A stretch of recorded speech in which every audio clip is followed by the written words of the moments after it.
Greetings viewers, this video will be in English. In this video, we'll look at the various aspects of the new addition to our Indian Navy, INS VIKRANT. INS VIKRANT was commissioned by the Indian Prime Minister Sri Narendra Modi on 2nd September 2022. VIKRANT is a Sanskrit word which means powerful and courageous. This is India's first indigenously built aircraft carrier, Indian Navy's second aircraft carrier, world's seventh largest carrier warship. Let us look at its features now. The carrier can accommodate 1600 crew members. It can hold up to 30 aircrafts including fighter jets, helicopters, etc.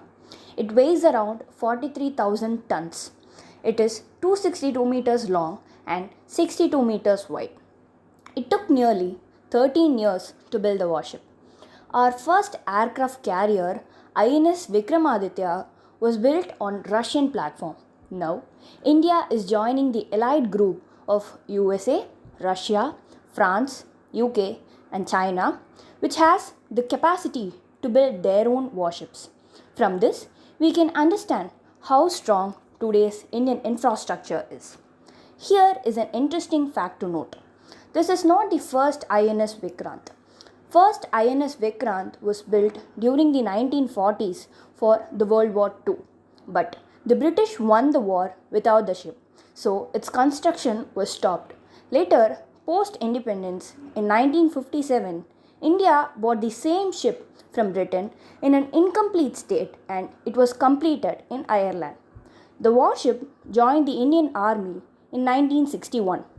The warship played a great role in 1971 Indo-Pakistan War. Then it was decommissioned in 1997.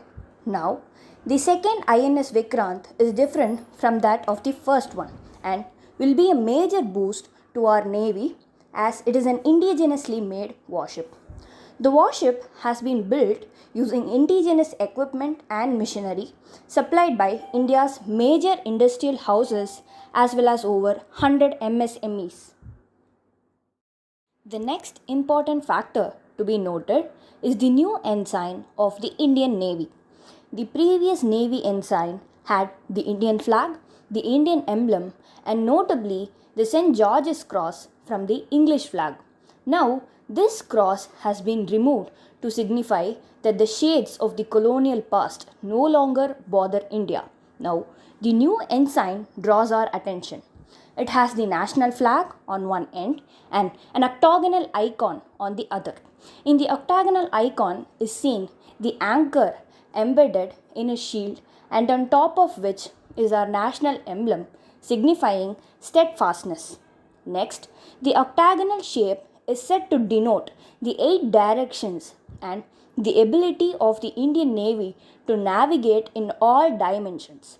It is also said that this octagonal shape with twin golden borders is adopted from the seal of the great Indian Emperor Chhatrapati Shivaji Maharaj in honor of his visionary naval outlook and strong navy.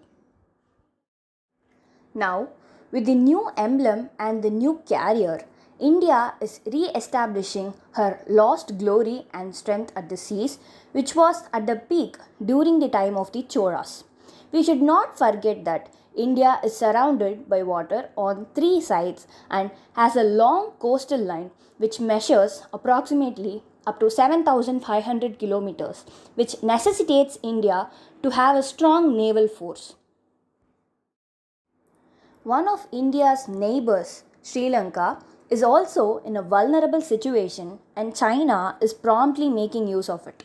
Further, an uninterrupted sea trade through the Indian Ocean region is capable of deciding the fate of India's GDP. 95% of India's trade happens through the seas. India's multi-directional vulnerability, that is, a hostile Pakistani navy in the west and China trying to build ports in Myanmar and Bangladesh in the east, requires India to have a strong navy.